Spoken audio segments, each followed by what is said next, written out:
কোরবানি করার 8টি ফজিলত।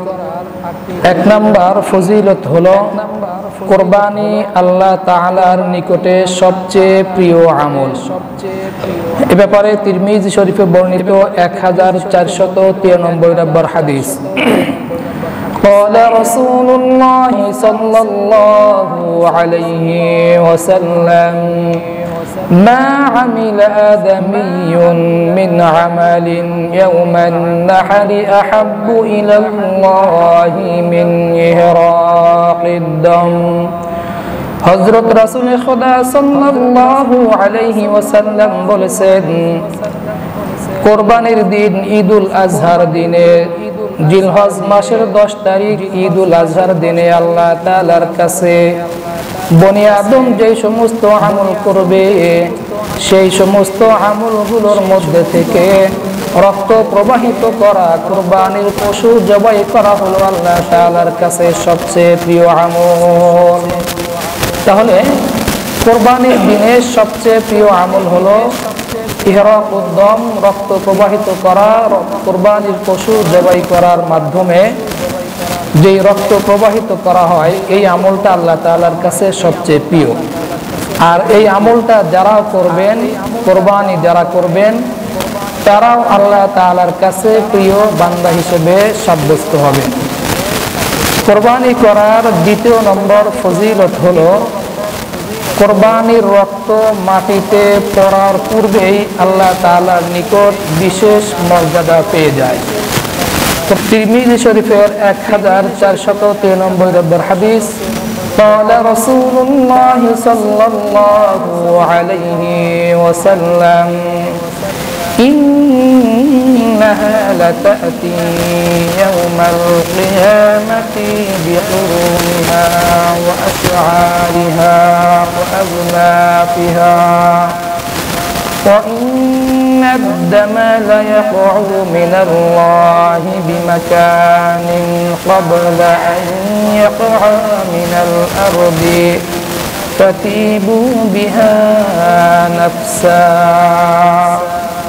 হযরত রাসূল খুদা সাল্লাল্লাহু আলাইহি ওয়াসাল্লাম বলেন, ইন্নাহা লাতাতি ইয়াউমাল কিয়ামাতি বিকুরুনিহা।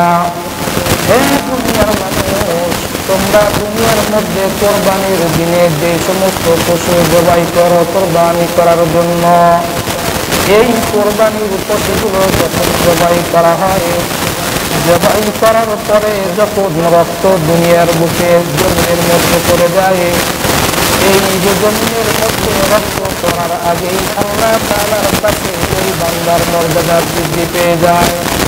কোরবানি করার 3য় ফজিলত হলো প্রতিটি পশমের বিনিময়ে একটি করে নেকি লেখা হয়। ইবনে মাজাহ শরীফে বর্ণিত 3127 নম্বর হাদিস। قالوا فما لنا فيها يا رسول الله। রাসূল সাল্লাল্লাহু আলাইহি ওয়াসাল্লাম সাহাবীদের মধ্যে কুরবানির ফজিলত সম্পর্কে আলোকপাত করতেছিলেন, কুরবানি সম্পর্কে আলোচনা করতেছিলেন। আলোচনার মাঝ পর্যায়ে গিয়ে যায়েদ বিন আরকাম রাদিয়াল্লাহু তাআলা আনহু রাসূল সাল্লাল্লাহু আলাইহি ওয়াসাল্লামকে জিজ্ঞাসা করলেন, ইয়া রাসূলুল্লাহ ফামা লানা ফিহা ইয়া রাসূলুল্লাহ। হে আল্লাহর রাসূল, আমরা তো কোরবানির পশু জবাই করব, কিন্তু এই কোরবানির পশু জবাই করার মধ্যে আমাদের কি লাভ রয়েছে? যখন যায়েদ বিন আরকাম রাদিয়াল্লাহু তাআলা আনহু এই কথা জিজ্ঞাসা করলেন, তখন রাসূল সাল্লাল্লাহু আলাইহি ওয়াসাল্লাম বললেন, ক্বালা বিকুল্লি শা'রাতিন হাসানাতুন। প্রত্যেকটি পশমের বিনিময়ে একটি করে নেকি লিখে দেওয়া হবে। রাসূল সাল্লাল্লাহু আলাইহি ওয়াসাল্লাম যখন এই ধরনের জবাব দিলেন, তখন সাহাবীরা আবার জিজ্ঞাসা করলেন, ক্বালু ফাসসুফু ইয়া রাসূলুল্লাহ, ইয়া রাসূলুল্লাহ, ইয়া হাবিবাল্লাহ, হুজুর, যেই সমস্ত পশুগুলো লোম বিশিষ্ট পশু, অর্থাৎ এই অংশের মাধ্যমে সাহাবীগণ যেটা বুঝিয়েছেন, দুম্বা এবং ভেড়ার ক্ষেত্রে তো লোমের তুলনায় অনেক বেশি, তাহলে এই পশুদের ক্ষেত্রে আপনার জবাব কি? ক্বালা রাসূলুল্লাহ সাল্লাল্লাহু আলাইহি ওয়াসাল্লাম বিকুল্লি শা'রাতিন মিনাস সুফি হাসানাতুন। হে আমার সাহাবীরা, তোমরা শুনে নাও, ভেড়া দুম্বা যেই পশুই হোক না কেন, যত পশমই থাক না কেন, প্রত্যেকটি পশমের বিনিময়ে আল্লাহ তাআলা এক একটি করে নেকি দান করবে। সুবহানাল্লাহ। তো এই হাদিস থেকে বুঝে আসে যে পশুর শরীরে যতগুলো লোম থাকবে, এক একটা লোমের বিনিময়ে এক একটা করে নেকি দেওয়া হবে। কোরবানি করার 4 নম্বর ফজিলত হলো কোরবানির পশুর রক্ত বা কোরবানির পশুর রক্তের প্রথম ফোঁটা মাটিতে পড়ার আগেই আল্লাহ তাআলা কোরবানি দাতাকে মাফ করে দেন। মুস্তাদরাক হাকিম হাদিস নাম্বার 7524। عن أبي سعيد الخدري رضي الله تعالى عنه قال قال رسول الله صلى الله عليه وسلم হযরত আবু সাঈদ খুদরি রাদিয়াল্লাহু তাআলা আনহু থেকে বর্ণিত, তিনি বলেন রাসূল খোদা সাল্লাল্লাহু আলাইহি ওয়াসাল্লাম বলেছেন, ইয়া ফাতিমা কুমি ইলা উদহিয়াতিকা ফাশহিদিহা। হযরত রাসূল খোদা সাল্লাল্লাহু আলাইহি ওয়াসাল্লাম হযরত ফাতিমাতুজ জোহরা রাদিয়াল্লাহু তাআলা আনহাকে বললেন, হে ফাতিমা, কুমি ইলা উযহিয়াতিকি, তুমি যেই পশুটা কোরবানি করতেছো সেই কোরবানির পশুর সামনে তুমি দাঁড়িয়ে যাও। ফাশহিদিহা, অতঃপর তুমি সেই কোরবানির পশুর সামনে উপস্থিত থাকো, দাঁড়িয়ে থাকো। ফাইন্না লাকি বিআউয়ালি কিতরাতিন তাকতুরু মিন দামিহা। কারণ রাসূল সাল্লাল্লাহু আলাইহি ওয়াসাল্লাম বললেন, কারণ যখনই তুমি তোমার পশুর রক্ত জমিনের মধ্যে পড়বে, প্রথম ফোঁটা রক্ত জমিনে পড়ার আগেই ইউগফারু লাকি মা সালাফা মিন যুনুবিকি, তোমার অতীতের সমস্ত গুনাহগুলোকে মাফ করে দেওয়া হবে। অর্থাৎ ফাতিমা রাদিয়াল্লাহু তাআলা আনহা কুরবানি করতেছিলেন, কুরবানির পশু ক্রয় করেছেন। তো রাসূল সাল্লাল্লাহু আলাইহি সাল্লাম বললেন, ফাতেমা, তোমার যেই পশুটা কোরবানি করা হচ্ছে, তুমি সেই কোরবানির পশুর সামনে উপস্থিত থাকো। কেন থাকবে? এজন্য যে তোমার এই কোরবানির পশু জবাই করার পরে জমিনের মধ্যে প্রথম ফোঁটা রক্ত পড়ার আগেই মা সালাফা মিন যুনুবিকা, তোমার অতীতের সমস্ত গুনাহকে মাফ করে দেওয়া হবে। এই কথা শুনে হযরত ফাতিমাতুজ জোহরা রাদিয়াল্লাহু তাআলা আনহা বললেন, قالت يا رسول الله هذا لنا أهل البيت خاصة أو لنا وللمسلمين عامة يا رسول الله يا حبيب الله এই যেই ফজিলতের কথা আপনি বললেন, এটা শুধু নবী পরিবারের সদস্যদের জন্যই প্রযোজ্য, আওলানা ওয়ালিল মুসলিমিনা আম্মা, অথবা সমস্ত মুসলমানদের জন্যই প্রযোজ্য কিনা। অর্থাৎ ইয়া রাসূলুল্লাহ ইয়া হাবিবাল্লাহ, কোরবানির পশু জবাই করার পরে প্রথম ফোঁটা জমিনের মধ্যে পড়ার আগেই যে মাফ করে দেওয়া হয়, এটা শুধু আমি ফাতেমার জন্য খাস, নাকি দুনিয়ার মধ্যে যত মুসলমান কোরবানি করবে তাদের জন্য এই হুকুম প্রযোজ্য কিনা। قال رسول الله صلى الله عليه وسلم بل لنا وللمسلمين عامة। রাসূল সাল্লাল্লাহু আলাইহি ওয়াসাল্লাম বললেন, এটা শুধু ফাতিমাতুজ জোহরা এবং নবী পরিবারের সদস্যের জন্য খাস নয়, বিশেষিত নয়, বরং সমস্ত মুসলমানদের জন্য এই ফজিলত প্রযোজ্য। অর্থাৎ যেই মুসলমান কোরবানি করবে, কোরবানির পশুর রক্ত জমিনের মধ্যে পড়ার আগেই আল্লাহ তাআলা তার অতীতের সমস্ত গুনাহকে মাফ করে দিবে। এজন্য আমরা কোরবানি করব এবং খালেস নিয়তে আল্লাহ তাআলাকে সন্তুষ্ট করার জন্যই কোরবানি করার চেষ্টা করব ইনশাআল্লাহ। কোরবানি করার 5 নম্বর ফজিলত হলো প্রতি ফোঁটার বিনিময়ে একটি করে নেকি লিখে দেওয়া হবে। আগের একটা চলে গেছে, প্রতিটি পশমের বিনিময়ে একটা করে নেকি লেখা হবে। আর 5 নম্বর ফজিলত হলো কোরবানির পশুর প্রতি ফোঁটা রক্তের বিনিময়ে একটি করে নেকি লেখা হবে।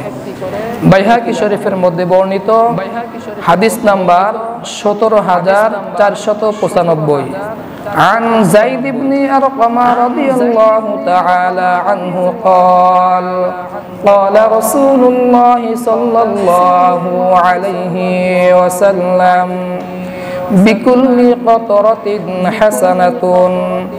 হযরত যায়েদ ইবনে আরকাম রাদিয়াল্লাহু তাআলা আনহু থেকে বর্ণিত, তিনি বলেন রাসূল সাল্লাল্লাহু আলাইহি ওয়াসাল্লাম বলেছেন, বিকুল্লি কতরাতিন হাসানাতুন, কোরবানির পশুর প্রতিটি ফোঁটার বিনিময়ে একটি করে নেকি লেখা হবে। তাহলে এই হাদিস থেকে আমরা বুঝতে পারি যে পশু যত বড় হবে, কোরবানির রক্তের পরিমাণ তত বেশি হবে। আর রক্তের পরিমাণ বেশি হওয়ার কারণে ফোঁটার পরিমাণ বেশি হবে। আর প্রতিটি ফোঁটার বিনিময়ে আল্লাহ তাআলা একটি করে নেকি লিখবেন। এজন্য আমরা চেষ্টা করব বড় বা রক্ত বেশিওয়ালা পশুকে কোরবানি করার জন্য। আল্লাহ তাআলা সকলকে তৌফিক দান করে দিন। কোরবানি করার 6 নম্বর ফজিলত হলো কোরবানির পশু ফুলসিরাতের বাহন হবে। কাল কিয়ামতের ময়দানে সমস্ত মানুষকে জান্নাতে যাওয়ার জন্য একটি পুল নির্মাণ করা হবে, যেই পুলটি থাকবে জাহান্নামের উপরে। নিচে থাকবে জাহান্নাম আর উপরে থাকবে সেই পুল, ব্রিজ। এবং এই ব্রিজের যেই জায়গা থাকবে, যেটা দিয়ে বানানো হবে, সেটা হবে তলোয়ারের চেয়ে ধারালো এবং খুব সুতার চেয়েও চিকন। তো এই সুতার চেয়ে চিকন, তলোয়ারের চেয়ে ধারালো যে পুলসিরাত থাকবে, এই পুলসিরাত পার হতে হবে প্রত্যেকটা মানুষকে। তো সেই পুলসিরাত পার হওয়ার জন্য মানুষ যে কোরবানি করবে, এই কোরবানির পশুটা ওই পুলসিরাত পার হওয়ার জন্য বাহন হিসেবে পরিগণিত হবে। তো কোরবানি করার 6 নম্বর ফজিলত হলো কোরবানির পশু পুলসিরাতের বাহন হবে। কানজুল উম্মাল হাদিস নম্বর 12177। قال رسول الله صلى الله عليه وسلم عظموا ضحاياكم فإنها على الصراط مطاياكم। হযরত রাসূল খুদা সাল্লাল্লাহু আলাইহি ওয়াসাল্লাম বলেছেন, আযিমু দহায়াকুম, তোমরা তোমাদের কোরবানির পশুগুলোকে মোটা তাজা করো, শক্তিশালী করো। ফাইন্নাহা আলাস সিরাত, কেননা কিয়ামতের দিন এই কোরবানির পশু ফুলসিরাতের জন্য মাতায়াকুম, তোমাদের জন্য বাহন হবে। কোরবানির পশু তাদের পিঠের উপরে বাহন করে তোমাদেরকে ফুলসিরাতের রাস্তা পার করে দিবে। কোরবানি করার 7 নম্বর ফজিলত হলো কোরবানির আমল জাহান্নাম থেকে বাঁচার ডাল হবে। কোরবানি করলে এই কোরবানি করা নামক যে আমল করা হলো, এই কোরবানির আমলটা জাহান্নাম থেকে বাঁচার ডাল হবে। তাবরানী শরীফ 2736 নম্বর হাদিস। قال رسول الله صلى الله عليه وسلم من ضحى طيبة بها نفسه محتسبا لأضحيته রাসূল সাল্লাল্লাহু আলাইহি ওয়াসাল্লাম বলেছেন, যেই ব্যক্তি কুরবানি করবে সন্তুষ্ট চিত্তে, আনন্দ চিত্তে, মুহতাসিবান লিউযহিয়াতিহি, নেকি পাওয়ার উদ্দেশ্যে যেই ব্যক্তি সন্তুষ্ট চিত্তে কুরবানি করবে, কানাত লাহু হিজাবান মিনান নার, কুরবানির এই আমলটা তাকে জাহান্নাম থেকে বাঁচার জন্য ঢাল স্বরূপ হয়ে যাবে। কুরবানি করার 8 নম্বর ফজিলত হলো, কুরবানির পশুর রক্ত, গোবর ও পশম ইত্যাদি যা কিছু আছে সবকিছুই নেকির পাল্লায় ওজন করা হবে। মুসনাদে আব্দুর রাজ্জাকে বর্ণিত হাদিস নাম্বার 8167 নম্বর হাদিস। عن عائشة رضي الله تعالى عنها قالت قال رسول الله صلى الله عليه وسلم ضحوا وطيبوا بها أنفسكم। হযরতে আয়েশা রাদিয়াল্লাহু তাআলা আনহা থেকে বর্ণিত, তিনি বলেন, রাসূল সাল্লাল্লাহু আলাইহি ওয়াসাল্লাম বলেছেন, দহু ওয়া তাইয়িবু বিহা আনফুসুকুম, তোমরা কুরবানি করো এবং কুরবানি করার সময় তোমরা প্রফুল্ল চিত্ত থাকবে, আনন্দের সাথে কুরবানি করবে। فإنه ليس من مسلم يوجه ضحيته إلى القبلة إلا كان دمها وفرثها وصوفها حسنات محضرات في ميزانه يوم القيامة। রাসূল সাল্লাল্লাহু আলাইহি ওয়াসাল্লাম বলেছেন, তোমরা আনন্দ চিত্তে কুরবানি করো, কেননা যখনই কোনো মুসলমান কুরবানি করার জন্য তার কুরবানির পশুকে কিবলামুখী করবে, অর্থাৎ সওয়াবের নিয়তে যখন কুরবানি করবে, ইল্লা কানা দামুহা ওয়া ফারাতুহা ওয়া সাওফুহা, কাল কিয়ামতের ময়দানে কুরবানির পশুর রক্ত, কুরবানির পশুর চামড়া, কুরবানির পশুর গোবর ইত্যাদি যা কিছু রয়েছে, ফি মিজানিহি ইয়াউমাল কিয়ামা, কিয়ামতের দিন নেকির পাল্লায় এই সমস্ত কুরবানির পশুর যাবতীয় সবগুলোকে ওজন করে দেওয়া হবে। অর্থাৎ কিয়ামতের ময়দানে যখন নেকি বদি ওজন করা হবে, ওয়ানাদাউল মাওয়াজিনাল কিসতা লিয়াউমিল কিয়ামা, কিয়ামতের ময়দানে যখন দাড়িপাল্লা নিযুক্ত করা হবে, মানুষের নেকি বদি ওজন করা হবে, তো নেকি বদি ওজন করার সময় নেকির পাল্লাতে এই কোরবানির পশুর রক্ত, গোবর, কোরবানির পশুর সাথে সংশ্লিষ্ট যা কিছু আছে সব বিষয়গুলোকেই নেকির পাল্লাতে তুলে দেওয়া হবে। আর নেকির পাল্লায় তুলে দেওয়ার কারণে অবশ্য নেকির পাল্লা ভারী হবে, আর যেই মুসলমানের নেকির পাল্লা ভারী হবে, ওজনদার হবে গুনাহের পাল্লার চেয়ে, অবশ্যই আল্লাহ তাআলা তাকে জান্নাতে প্রবেশ করাবেন। এজন্য আমরা সকলেই চেষ্টা করব খালেস নিয়তে, বিশুদ্ধ নিয়তে আল্লাহ তাআলাকে সন্তুষ্ট করার জন্য কুরবানি করার। আল্লাহ তাআলা আমাদের সকলকে তৌফিক দান করুন। কোন কোন পশু দ্বারা কুরবানি করা যায়? রাসূল সাল্লাল্লাহু আলাইহি সাল্লাম বলেছেন, উট, গরু, মহিষ, ছাগল, ভেড়া ও দুম্বা, এই 6 প্রকারের প্রাণীর মাধ্যমে কুরবানি করা জায়েজ। এই 6 প্রকারের প্রাণী ছাড়া অন্য কোনো প্রাণীর মাধ্যমে কুরবানি করলে কুরবানি হবে না। 6 পশু কি? 1 নাম্বার উট, 2 নাম্বার গরু, 3 নাম্বার মহিষ, 4 নাম্বার ছাগল, 5 নাম্বার ভেড়া, 6 নাম্বার দুম্বা।